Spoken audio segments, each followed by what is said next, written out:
When you are a professional writer, words are money. And what that means is that when we professional writers get writer's block, we have to get unstuck and fast.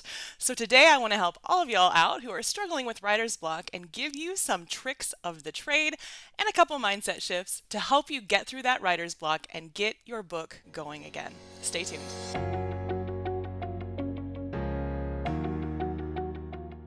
If you're writing a memoir, but you're not sure where to start, and let's face it, you're not really sure where you're going after you do get started, then you are not alone. Not having a plan for your memoir is one of the most common reasons I see that people fall off of these projects that they care about so deeply.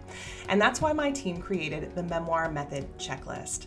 This absolutely free download is going to take you through every single step along with the timeline, all the way from your seed of an idea, all the way through holding that beautiful book in your hands.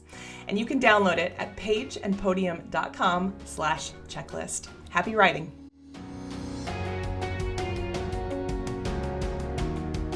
So one thing that I find very, very often when I'm looking through the tips on beating writer's block that are on the internet, on YouTube, wherever you want to look for advice, is that very often we just jump into this discussion of beating writer's block without really looking at what is causing the writer's block. Now, in my past videos on this channel, I've talked about specific types of writer's block. Memoir writer's block is a very particular type. Talked about that about a month ago, so flip back and find that video if that's what you're looking for. But what I want to talk about today are some of the tips that we have to use as professional writers to keep our clients' projects moving forward. Now, I think a lot of you know I've been a ghostwriter for about 15 years at this point, and when I was in training to become a ghostwriter, I remember that there was a conversation we had in one of our classes. One of my fellow students had raised her hand and asked the professor, what do we do if we have writer's block? What do we do if we can't get that chapter out within the week that, it's due, get it to the client, feel really good about it? What do we do? So the professor answered in what I think is a really interesting way. What she said was, if you are a professional writer, you cannot afford writer's block. You can't afford writer's block. And that is true, unfortunately. While we can sometimes push a client's deadline a week, maybe two, I never do that. And I know most of us don't like to do that. It makes our clients feel kind of queasy and iffy and scared. So how do we, as professional writers, move forward? Well, the first thing I think we need to do is define what it is we mean by writer's block. And one of the things I love about that former colleague of mine's question is I think it really illustrates the issue of thinking of writer's block as kind of a holistic thing.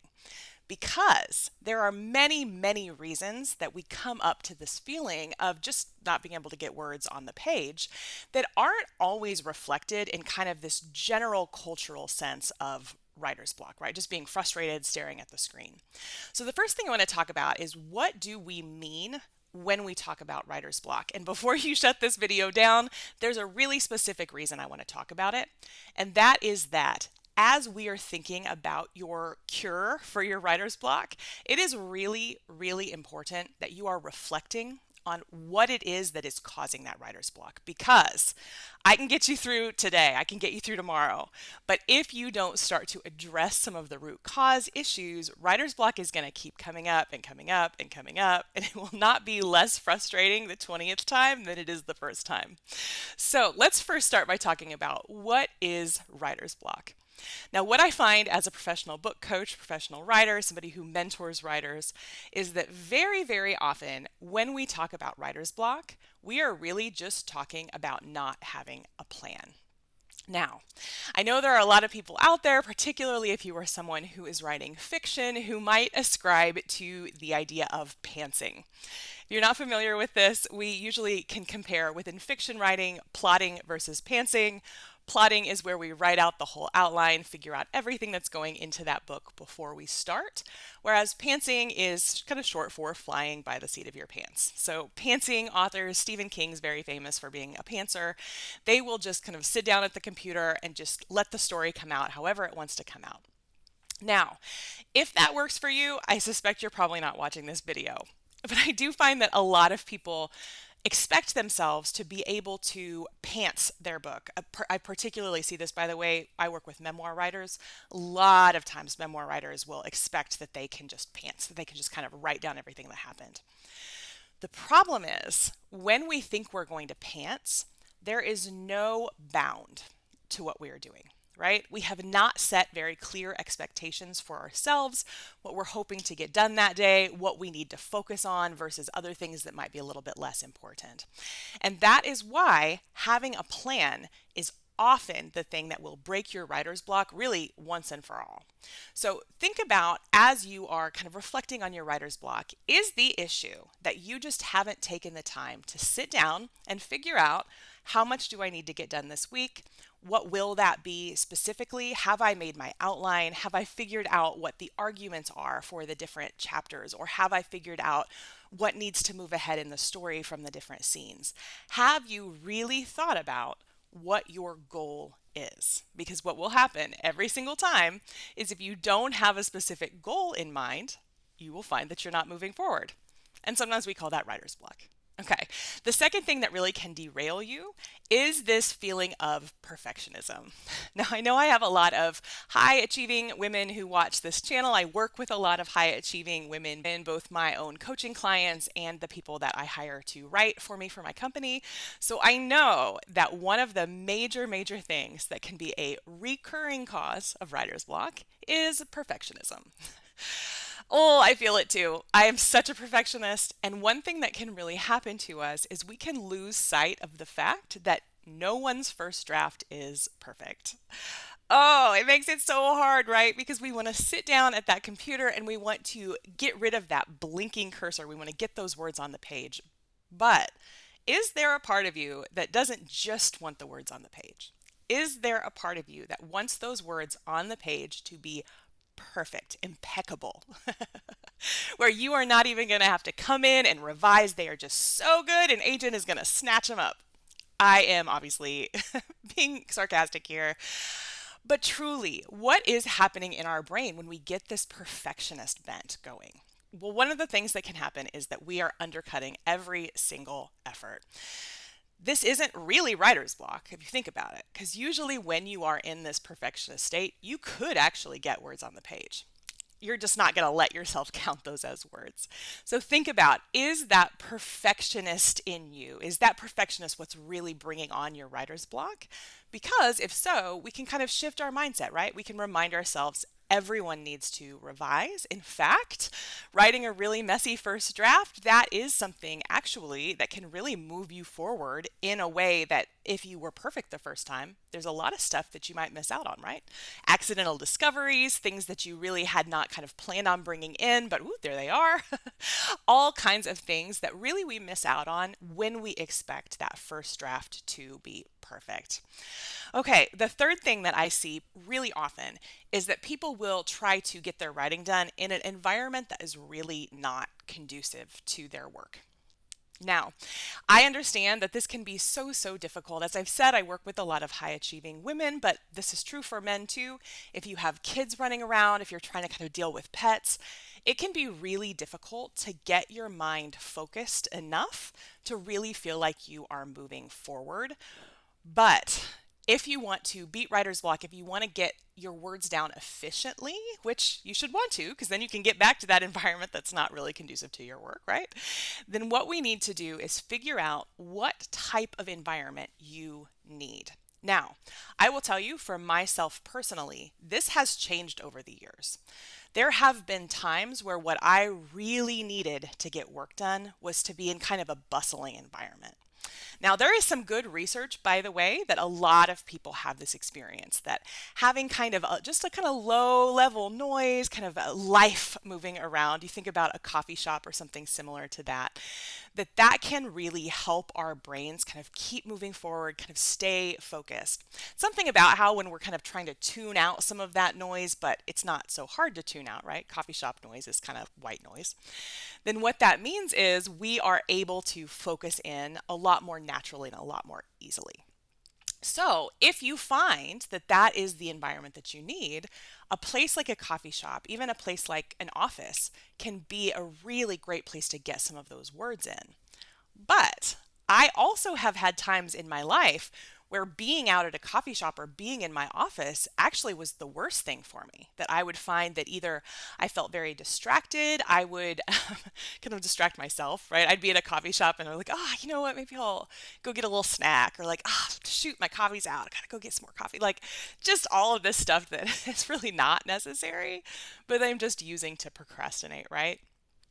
But the point I want to make here is that sometimes your writer's block is not as much about the relationship between you and your manuscript as it is between you and the environment that you're in. Are you giving your brain the best shot at working through what it's trying to work through? Because remember, writing is not easy. When you are writing, you are using a great deal of mental and creative energy. So it's really important that you have an environment that's conducive. So if this is you, if you're kind of feeling, oh, you know what, maybe that is me, one thing I recommend is just try a few different places, even before you settle on one. There are times, like I said, there are times in my life where the place I need to be is in my bed with my laptop. I will get so many words down when I'm kind of in that zone.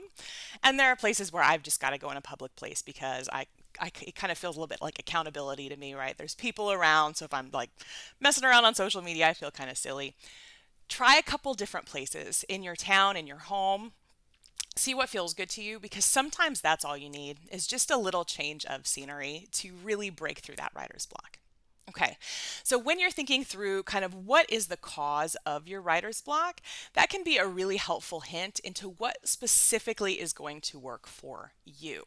Because one caveat I want to give here, I'm going to give a number of things that I personally use and that people on my team personally use when we need to get words on the page. But one thing, it was so clear as I was kind of asking around, asking people how they break their writer's block. This is so personal. It's going to depend so much on your personality, on your goals, on the type of work that you're doing. So really think about what's the cause of your writer's block. And as you're kind of working through, hopefully you can kind of find some things that really work for you to help you kind of break through what that writer's block is. But since I know you are wanting a fix right now, you're not wanting to do all this soul searching, let's pause. Let's go into what some of these top tips that my professional writer friends and myself have to get you unstuck from your writer's block. Okay, tip number one. The very first thing that you should do when you feel this writer's block coming on, because I find this is the most common thing, the very first thing that you should do is go back to the pre-write. Now, if you have not done a pre-write, if you're trying to pants, I bet that's going to be your solution. First of all, I think you're going to need to go in and figure out what you're trying to get done for at least the day, if not your whole manuscript, but for at least the day. What have you planned to write, and what is it that you really want to accomplish? Now, this can be as simple as, I want to get these few scenes done. It could be, I need this whole chapter knocked out. This is my only day. I've got, 5 hours. Let me get this done. It could be something more like, hey, you know what? What am I really trying to argue? What point am I really trying to make in this piece of writing? But often what I find is that going back into that pre-write and really figuring out what it is you're trying to say, really, whether it's fiction, whether it's prescriptive nonfiction, like a how-to, whether it's a nonfiction that's creative nonfiction, a biography, that sort of thing. No matter what you're writing, you are making a point, right? You are making an argument. That might be through showing people doing things or things happening to them. It might be through just making the argument explicitly. No matter what, though, there's a point you're trying to make. Do you know what that point is? Because when you don't, I find that this is the fastest thing to derail me when I'm not really sure what it is I'm trying to say. So in that case, pre-writing can look all kinds of ways. One thing that you might end up doing is just kind of like handwriting, kind of hand brainstorming. What is it that I'm trying to say? You might just kind of do a brain dump on your computer where you kind of just write, maybe it's this, kind of have a little argument with yourself. It might be something where you've got to kind of go all the way back to your outline. Sometimes I have had writer's block when I was kind of moving through an outline and I got to chapter 6 and I was like, oh shoot, this seems almost exactly like what chapter 5 was. Then I've got to go back to my whole outline and figure out, right, what am I trying to say? So The very first course of action that I want you to take is to go back to your pre-writing, see if you can do a better job at defining what are you trying to do for that day, what is the purpose of this writing, what is it that you are trying to say, and see whether that moves you forward. I really find that often that is all people need. Okay, the second tip that I have for you is that I want you to take some of the pressure off. Now, if you are somebody who, perfectionism or self-doubt or one of those things is kind of creeping in and you suspect that's probably what's happening, this can be a really, really excellent tip. Now, this is a kind of a weird one, and I'll tell you, this is one of my personal ones. I used this all the time when I was writing professionally with my company, and I was also an academic, so I was just writing all the time. And one thing that I would do is I would open my document that was going to be the first draft of that chapter, or whatever it was going to be. Open that document, and then I would save it as something that actually sounds really mean, but I did it for a calculated reason. I would save it as, say, like garbage draft 1. Or I would save it as terrible writing or something like that. Now, again, if y'all have watched this channel, you know I'm not really big into being mean. I'm really all about the positivity. But one thing that I found for myself is that when I would title my document something like garbage, what I found it did for me was take a lot of the pressure off. I mean, how are you going to go wrong in a garbage draft, right? It's terrible. You've already said it's terrible. When you do that, it can allow you to have a little bit more fun. I mean, for one thing, like tongue in cheek, right? You're going to see that garbage.docx and be like, what is wrong with me? And if it lets you laugh a little bit, that can kind of help you loosen up, right? But I just think also the other thing is when we start calling it, chapter 1, draft 1. Whew, how intimidating is that, right? Especially when it's a first book or even a second book and you don't feel all that confident in your ability to do this project. Saving something as, the draft number, the chapter number, it can just feel like a lot of pressure. So one thing I like to do, name your document something kind of silly, and as an extension, really allow yourself to lean into that. You're not expecting this to be perfect. You're not expecting it to be a final draft. Really, you might not even be expecting it to be a first draft. It may just be chunks that you're going to have to rearrange and reorder later to make sure that there is some cohesive flow to your chapter. Okay, that's fine. But what I find is that just going in with that, just giving your brain, giving yourself a little signal that this is not going to be very good, can be a really helpful way to get yourself unstuck. Okay, the third thing that you can try if you are stuck in this pit of writer's block is switch up your media.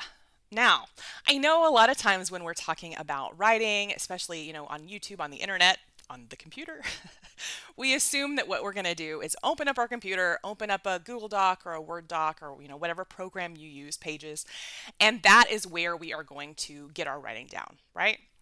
This makes sense, of course. In the year of our Lord 2024, we do pretty much everything on our computers.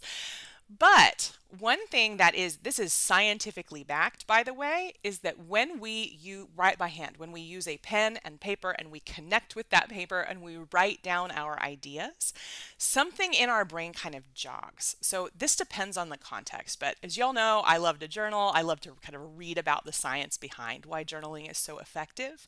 And one thing that I was reading the other day was this idea that when we connect that pen to paper, it kind of allows us to get things out of our head and almost physically. We are almost physically dumping things out that can be kind of heavy on our heart. And at the same time, as we are connecting pen to paper, we are also telling our brain, this is a physically important thing. This is something to document and take note of.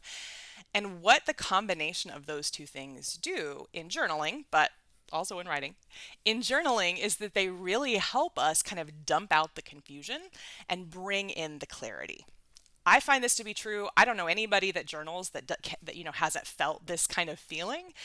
But what this can do for you in your actual writing, beyond journaling, the actual book that you're trying to get out, is that we are doing that same dumping the confusion, bringing in the clarity as we are writing our actual chapter. So, I know it feels weird. Nobody really likes to kind of write by hand anymore, right?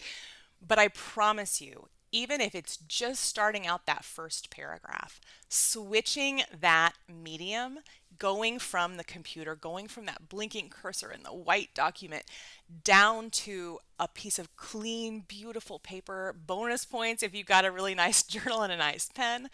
It can really get you unstuck. It can kind of get you out of this headspace, this sort of battle that we wage with that blinking cursor. So try that out. Grab your journal, see whether just kind of jotting down, whether kind of even almost brainstorming, frankly, can kind of get you unstuck. Get you, what is that first line? What's the second line? What's the first paragraph? Sometimes that is enough to get you moving forward so that you're not so in your head as you move to the second paragraph and the third and so on. Okay, the fourth tip that I want to give you. This has been, by the way, a fan favorite. I have shared this with so many people, and this is probably the one that most people come back to me and say, like, oh my gosh, I'm never going to stop doing this. It's such a good tip. All right, without further ado, the fourth tip is to set a timer for 20 minutes.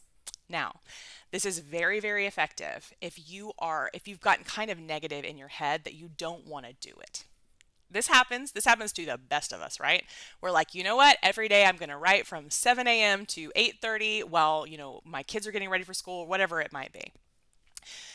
There always comes a day when we were so excited the first few days to sit down at 7, but then by the time it gets to day 20 or month 4 or wherever you are, you just hate it. Frankly, we just resent having to sit down and do these words. Why did I say I was even going to do this, right? If that is where you are, this tip is the tip. All you're going to do is set your phone timer or an egg timer, whatever, for 20 minutes, and that's all you're going to do. I don't care whether you said you were going to write from 7 to 8. I don't care. You're going to set that timer for 20 minutes, and that's all you're going to do. Now, you still have to get started, right? So in case you're saying, but yeah, I have writer's block, setting that timer is going to take the writer's block away.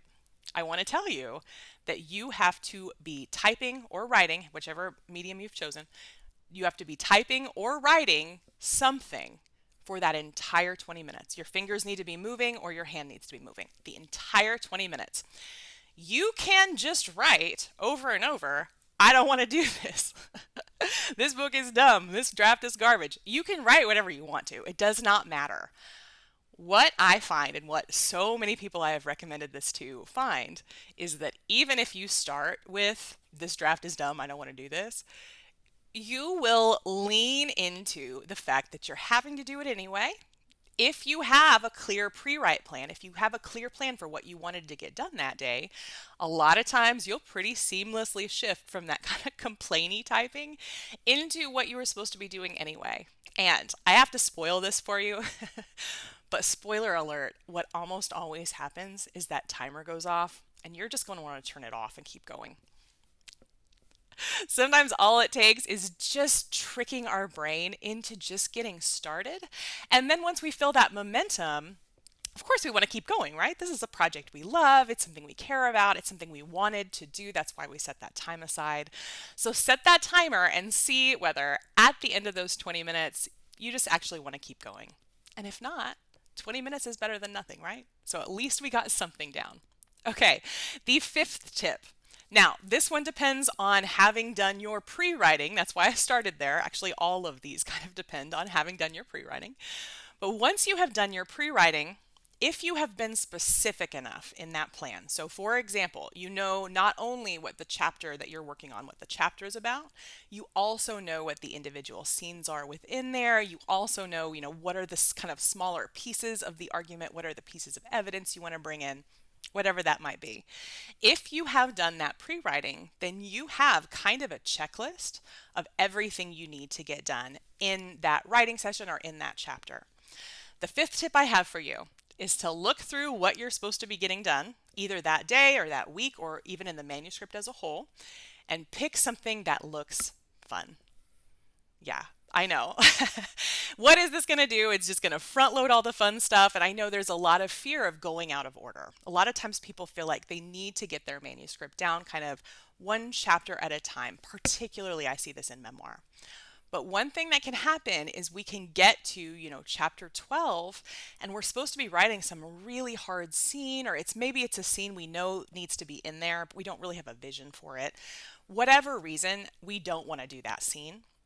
So, what will often happen is we start to build up really resistance, not just to that scene, but to writing. And that's what writer's block is, right? Just resistance to getting words on the page. So, in this tip, I want you to look through that pre-write, whether that is, an outline, whether it's kind of notes you've jotted down. What would be fun? So if you are writing prescriptive nonfiction, a how-to or self-help or whatever this might be, maybe you would rather write a story than kind of just the argument or the steps. Maybe it would be fun for you to kind of write an anecdote or give some kind of supporting evidence that you can put together in a fun, creative way. Maybe if you are, writing a fantasy novel, maybe you really like that world building. Is there some place where you need to build the world? You need to kind of build out, what did these creatures look like? Start there. All we need to do is get going. A lot of times, once you get going, the momentum is going to move you forward. And once you get moving, you can just keep going into the next thing. That is very, very common, right? We write our anecdote and then we want to keep going. We want to explain what that anecdote means. We want to talk about, okay, now as we've seen, this person did XYZ steps. Here's how you can do it too. We want to move forward. It's just getting those cobwebs cleared and getting unstuck. So, if that is you, look through your pre-write. What do you want to write? What would be fun for you to write? And start there. Okay, and the final tip that I have, this is on the woo-woo side, which I tend to be. That is, I want you to think about visualizing what it will look and feel like when you are done. Now, this one, I want to give you a little caution because you can go a little bit too far with this. I want to make sure that you're not going so far into kind of what this future visualization is going to be that you're past the writing stage. Thinking about the publishing stage, that's going to be so fun. I know everybody does that all the time. And in fact, I find that can be a cause of writer's block. Sometimes when we're picturing our book coming out, we're going to the bookstore, we're thinking, oh, I'm going to do signings. That actually just builds the pressure on us so that we don't feel as free to just do our garbage writing, right? We don't feel as free to get the draft down because we're putting so much pressure for a particular end result outcome. That's not what I mean. When I'm talking about breaking out of writer's block, I want you to visualize and try as much as you can to really feel what it's going to feel like when you are just trucking along, making progress. What will it feel like if at the end of tomorrow or the next day's writing session, you have wrapped up that chapter? What percentage of this book will you be done with? How far are you moving through? How proud are you that you decided you wanted to write this book and you are writing it and you are making progress? That is amazing, right? So I want you to really get into that energy of what it's going to feel like to be on a roll. That's all we're trying to get to, right? We're just trying to get you going because we know if you get on a roll and then if you follow the steps that you need to follow in our memoir method checklist or in some other plan that you're using, if you follow those steps, you will get to that book signing. You will get to holding that book in your hand. You'll get there. What you need now is the momentum.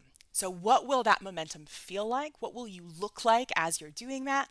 What kinds of things will you say at the end of the day? Will you, go home to your partner and say like, done with chapter 6? What will that be like? Really visualize, really allow yourself to feel in your body what it's going to be like when you're done. Because sometimes all we need is that little bit of an energy boost and just the confidence of telling yourself, of reminding yourself what you already know, which is that you can do this. Okay, I hope that as you've kind of thought through what is causing your writer's block, how can you get to the root core cause of what is hanging you up, and how can you kind of just try some techniques and see what works. I hope that as you're doing all of that, you are not only finding that you're moving forward, that you're getting words on the page, I hope you're also finding that you are just loving this process. I did a video a few weeks ago on finding the fun in your writing because I often find that when writing starts to feel like such a slog, that is when the writer's block creeps in, right? We are creative people. As humans, we want to create. So being able to allow ourselves to just try things, just see what works, see what feels good, can be the ultimate way to not only move forward, but to also really enjoy the process, which is what I want for everyone. Okay, I hope this has been helpful. I hope we are moving forward on your draft. If you have enjoyed this content, please be sure to like and subscribe and bop over to pick up the freebie that I'm going to talk about in this final bumper. Thanks so much for watching. Happy writing.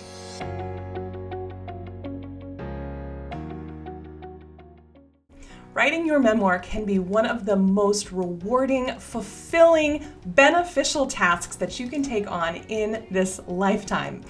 But unfortunately, it can also be kind of a slog, especially if you don't know how to plan your time. And that is why my team has put together an absolutely free resource called the Memoir Method Checklist. This checklist is going to take you through every single step you need from that very first seed of an idea all the way through publishing that book and holding it in your hands. We're going to give you the steps, we're going to give you the timeline, and we are going to make sure that you always know where you're going, even a step before you get there. You can download this resource for free at pageandpodium.com/checklist. And once you do, let me know what you think. I would love to hear from you, hear about your book, and hear about how your writing is going.